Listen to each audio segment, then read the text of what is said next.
আসসালামু আলাইকুম, কেমন আছেন সবাই? আশা করি সবাই অনেক ভালো আছেন। তোমার এই যে কোয়েল খামারের একদিনকার ডিম,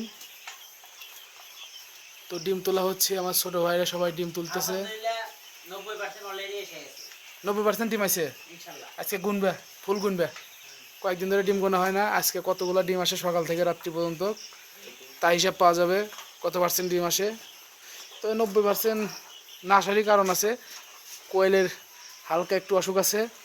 4টা কোয়েল আগামীকাল মারা গেছে, না গতকাল মারা গেছে, সরি।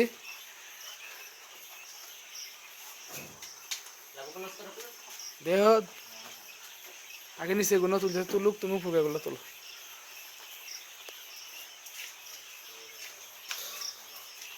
তবে যাদের টাকার দরকার বেশি তাদের জন্য এই ব্যবসা না। এই ব্যবসা যারা বেকার ঘরে বসে থাকে, অল্প টাকা পুঁজি, তাদের জন্য এই ব্যবসা। আর যাদের বড় পুঁজি তাদের গরুর খামার করাটাই ভালো, বেটার। সৎ বুদ্ধি দিলাম আর কি। এই ব্যবসায় প্রচুর রিস্ক থাকে। এটা শখের বসে যারা করতে চান তাদের জন্য এই ব্যবসা। তো সবাই ভালো থাকবেন। আসসালামু আলাইকুম রহমতুল্লাহ।